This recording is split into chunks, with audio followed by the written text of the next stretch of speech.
Hey guys, and welcome back. So now that we have the basic RBD sim, we're gonna introduce the forces that I've created here. So these two spheres. This is the first impact, and then I'm taking this same animation and I'm offsetting it by 10 frames. So the second one will happen at frame 14, frame 12. And basically we have a second one. I just reposition it to be there. So we're gonna add those forces in the sim.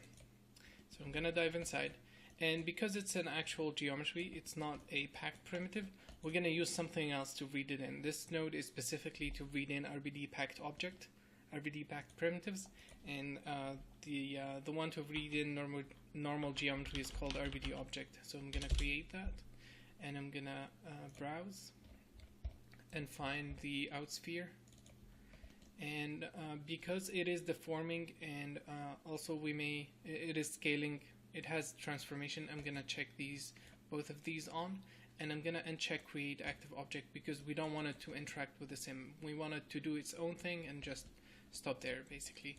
So this is sphere 1, sphere impact 1. We're gonna do sphere impact 2, which is sphere 2. Should probably have named it better, but it's fine. So I'm gonna merge all these together, and we're gonna change the constraint value to something reasonable, maybe 10,000, and let's see how that looks. So now we should see the spheres pop in here. Okay, well, something happened. And I think the sphere moved everything all together because of the strength of the constraint. Okay, and so what we need to do, because we need to pin parts of this sim. Okay, we need to make some of them inactive so we don't see this strange behavior happening. Let me lower this guy and try it one more time so you guys can see. Yeah, so you see the sphere is popping there and it's pushing everything. So let's go back, and what we need to do, we need to find a way how to select all these guys. Okay, everything that is at the border, I don't want this to fall. I don't want any of these pieces to fall because that will reveal the sim. But if we freeze all these and then, for example, this one fall, we'll get this nice shape and it will blend in with the rest of the geometry nicely. We also want to pin all these guys, everything here. I don't want, this is supposed to be attached to all, so it's not gonna fall, at least in this example. So this is supposed to stick much more than the rest of the geometry, and so we need a way to basically find all that geometry. Okay, and so there is a thing called convex hull geometry, and basically this is an algorithm that will try to wrap a geometry around. It will try to create the geometry that wraps all of this perfectly in a very tight way. So the way we create this geometry is using a tetrahedralized node, and I'm gonna put that down. This has a lot of options, and the one I'm interested in the output here is the convex hull. And let's take a look at the geometry. Okay, well, when you look at it like that, you may think it's, what can I do with this? But if we template the geometry and you look at it, it's actually touching all the areas that we need, all the parts that we need from the geometry. See? So what we need to do is we need to find the pieces that are the closest to this geometry. Okay? So let me put down a null just to have this out convex hull. And I'm going to give it a different color. I'm going to put down an object merge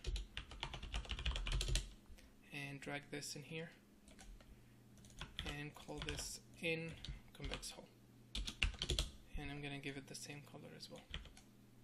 I'm going to make a copy and leave this one here in case I need it somewhere else. And I'm gonna come to these guys before the delete, okay, the entire geometry, and I'm going to create an attribute wrangle to first set everything to active. So I'm gonna do that, active equal 1, and it's a point attribute. Set all active, and then we're going to set this geometry to inactive, all of it. Set active to 0. Okay. And then what we're going to do, we're going to transfer this value here back to the geometry using a threshold, using a distance. So we're going to only transfer this 0 value to the closest pieces here. So we're going to use an attribute transfer for that. Attribute transfer, and I'm going to connect this here, and I'm going to uncheck primitive because we're only interested in the active attribute. And then yeah, now it's transferring that. And if I do a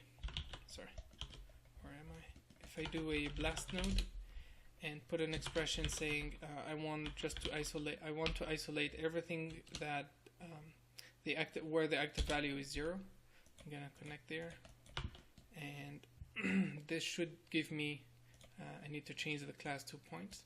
This should give me everything that is not active, so it's deleting all of that. I'm gonna use the inverse, delete non-selected. So all these guys are now inactive. Okay, so let's play with the threshold. Let's play with the distance. Okay, well, we're able to isolate all these guys. This is interesting, but it's not working as expected. Well, why is that? Well, we explained this before, but I'm gonna do it again. This guy here is a point attribute transfer.